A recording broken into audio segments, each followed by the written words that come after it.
नमस्कार मित्रांनो, माझं नाव आहे सुप्ती आणि तुम्हा सर्वांचं स्वागत आहे माझ्या या मराठी यूट्यूब चॅनलवर. या चॅनलवर आपण बोलणार आहोत मॅनिफेस्टेशनबद्दल, कोणत्या टेक्निक्स आहेत मॅनिफेस्टेशनच्या आणि माझ्यासाठी कोणत्या टेक्निक्स आतापर्यंत युजफुल राहिलेल्या आहेत. माझा मुंबई ते फ्रान्सपर्यंतचा प्रवास, माझा येथील परमनंट जॉब, त्याचसोबत हे घर, माझा पार्टनर, मी कसं मॅनिफेस्ट केलेलं आहे, हे सगळं मी तुमच्यासोबत शेअर करणार आहे.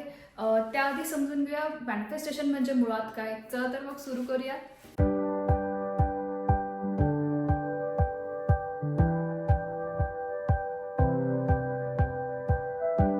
शब्दशः अर्थ काढला तर मॅनिफेस्टेशन म्हणजे प्रकटीकरण. कशाचं प्रकटीकरण? तर तुमचा एखादा विचार किंवा तुमची एखादी आयडिया किंवा एखादी इच्छा, त्याचं रियालिटीमध्ये प्रकटीकरण. तर मॅनिफेस्टेशनचं समीकरण जर आपण काढलं तर तुमची इच्छा, त्यासाठी असलेली तुमची भावना, त्यासाठी तुम्ही घेतलेले ॲक्शन आणि त्यावर असलेला विश्वास म्हणजेच मॅनिफेस्टेशन. माझा मॅनिफेस्टेशनचा प्रवास कसा सुरू झाला तर back in 2021 me English podcast बघायचे. तर त्यावेळेस मार्च 2021मध्ये रणबीर अलाहाबादियाचा एक सोलो पॉडकास्ट रिलीज झाला होता, ज्यामध्ये त्या पॉडकास्टच्या सुरुवातीलाच त्यांनी मेन्शन केलं की पॉवर ऑफ मॅनिफेस्टेशन किंवा व्हिज्युअलायझेशन. तर त्यांनी स्पेसिफाय केलं की त्या मॅनिफेस्टेशनच्याद्वारे त्यांनी त्यांचं पूर्ण बिझनेस, त्यांचे पॉडकास्ट किंवा त्यांचं यूट्यूब चॅनल एस्टॅब्लिश केलं आहे किंवा जे पण त्यांचा सक्सेस होतं त्यांनी मॅनिफेस्टेशनद्वारे अट्रॅक्ट केला होता.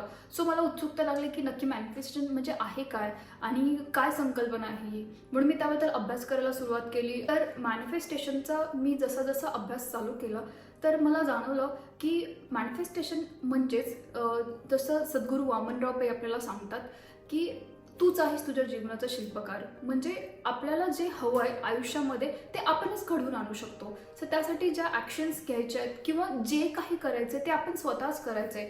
सो सगळ्यात पहिली गोष्ट म्हणजे की क्लॅरिटी असली पाहिजे की आपल्याला आयुष्यात काय हवं आहे. जसं की मला खूप क्लिअर होतं की मला युरोपमध्ये यायचं आहे, मला इथे जॉब करायचं आहे, मला एक फुल टाईम जॉब हवा आहे. तर त्या दृष्टीने मग माझ्या स्टेप्स होत्या की जॉब ॲप्लिकेशन बनवा, मार्केट स्टडी करा की काय कुठल्या टाईपचं रेझ्युमे बनवायला लागतं, अजून काय काय रिक्वायरमेंट्स असतात, काय स्किल्स रिक्वायर्ड असतात, माझ्याकडे कोणत्या स्किल्स आहेत, मला काय शिकावं लागेल. आणि ॲप्लिकेशन करतानाची पण वेगळी पद्धत असते. प्रत्येक कंट्री वाईज वेगवेगळ्या अपेक्षा असतात रिक्रुटरच्या आपल्याकडून की जसं की युरोपसाठी कव्हर लेटर इम्पॉर्टंट आहे. मॅनिफेस्टेशन म्हणजे मुळात स्वतःला त्या हायेस्ट एनर्जीमध्ये घेऊन जाणं आणि इतकं पॉझिटिव्ह बनवणं की आपण जे विचार करतोय, आपलं जे डिझायर आहे, आपली जी इच्छा आहे, स्वप्न आहे, तर त्याला आपण रियालिटीमध्ये आणण्यासाठी एक स्पेसिफिक मेथड किंवा स्पेसिफिक टेक्निक्स फॉलो करून किंवा जस्ट पॉवर ऑफ व्हिज्युअलायझेशनने आपण त्याला सत्यात कसं आणू शकतो म्हणजेच मॅनिफेस्टेशन. असं होतं की मॅनिफेस्टेशन पूर्ण होत नाही. तर ते का होत नाही? कारण क्लॅरिटी नसते, खरंच माहीत नसतं की काय हवं आहे आपल्याला, आपली खरंच काय स्वप्न आहेत ते. सो क्लॅरिटी असणं खूप इम्पॉर्टंट आहे. ही क्लॅरिटी कधी येईल? जेव्हा आपण लिहू शकतो.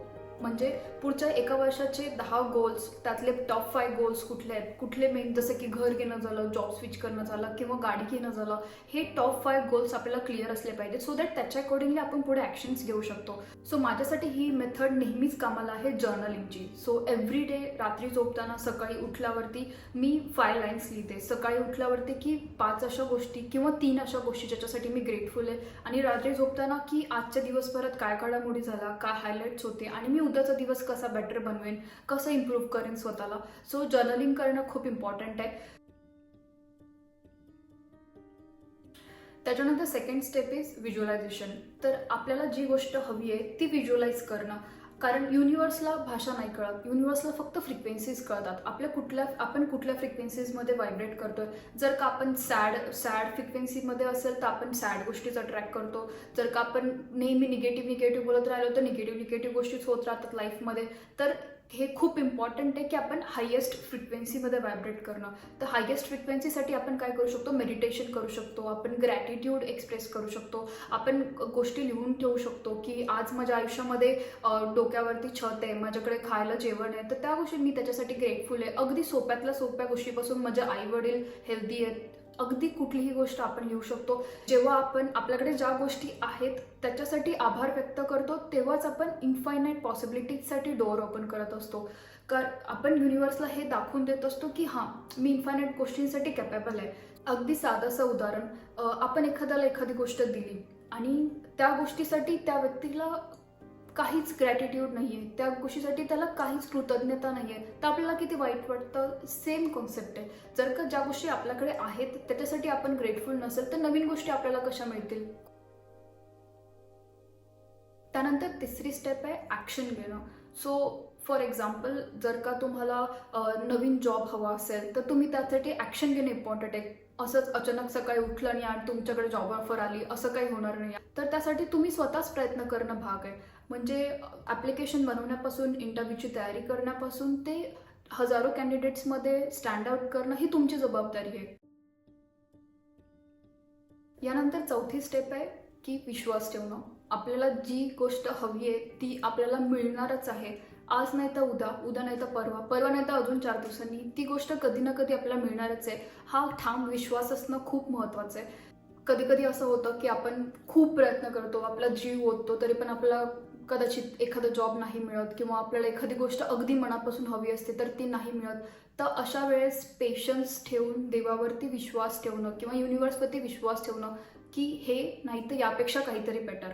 ही गोष्ट नाही मिळते, 1 वर्ष वेट केला, 2 वर्ष वेट केला, नाही मिळते तर ठीक आहे, माझ्यासाठी काहीतरी याच्यापेक्षा बेटर गोष्ट देव प्लॅन करतोय. हा विश्वास असणं खूप महत्त्वाचं आहे. सो यानंतर 5वी स्टेप आहे डिटॅचमेंट. तर डिटॅचमेंट म्हणजे काय? फॉर एक्झाम्पल की एखादी गोष्ट आपल्याला अगदी जीव तोडून हवी आहे, अगदी मनापासून आपण सगळ्या स्टेप्स फॉलो केल्या, आपण त्या गोष्टीबद्दल क्लॅरिटी आणली, आपण त्याबद्दल जर्नलिंग केली, आपण सगळे ॲक्शन्स घेतले, आपण विश्वास ठेवला ती गोष्ट होणार आहे, आपण पेशंटली वेट केला, तरी पण कधी कधी ती गोष्ट आपल्याला मिळत नाही. तर यावेळेस आपण काय करायला हवं की एक सेन्स ऑफ डिटॅचमेंट हवं आहे. एक सरेंडर करण्याची भावना आपल्या मनामध्ये हवी आहे की भले हे नाही मिळालं तर देव माझ्यासाठी काहीतरी बेटर प्लॅन करतोय, जे की मला काही टाईम नंतर मिळणार आहे. सो आज आपण मॅनिफेस्टेशनला 5 स्टेप्समध्ये डिवाइड करून समजून घेतलं.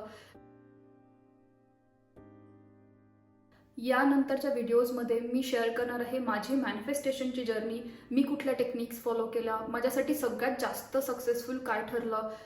मी गेल्या 1.5 वर्षापासून फ्रान्समध्ये राहते. माझा हा परमनंट जॉब आहे जो मी मॅनिफेस्ट केला आहे. त्यानंतर माझा पार्टनर झाला, मी त्याला कसं मॅनिफेस्ट केलं.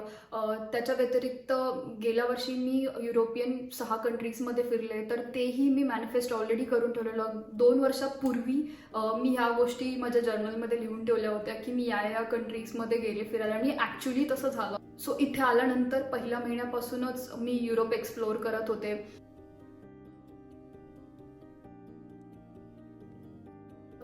तर मॅनिफेस्टेशनमध्ये सर्वात इम्पॉर्टंट आहे की स्वतःवर विश्वास ठेवणं आणि प्रोसेस एन्जॉय करणं. आपण कधी कधी एका गोलच्या इतके मागे लागतो की आपण पूर्ण प्रोसेस एन्जॉय करायचं विसरू. असं काही स्पेसिफिक ड्रीम असेल तर त्याला नक्कीच गोलमध्ये कन्वर्ट करा आणि या स्टेप्स नक्की फॉलो करा आणि मला कमेंट्समध्ये सांगा की तुमचा कसा एक्सपिरियन्स होता, किंवा तुमचे काही प्रश्न असतील, तुम्हाला काही स्पेसिफिक व्हिडिओज बघायचे आहे का, किंवा कुठल्या स्पेसिफिक टेक्निकबद्दल तुम्ही ऐकले आणि तुम्हाला त्याची इन्फॉर्मेशन हवी आहे तर नक्की विचारा.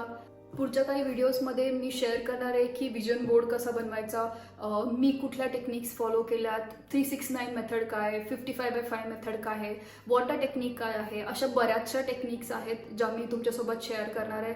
सो नक्की सबस्क्राईब करा. काही तुमचे प्रश्न असतील तर कमेंट्सच्याद्वारे नक्की विचारा. Thank you so much. लवकरच भेटूया.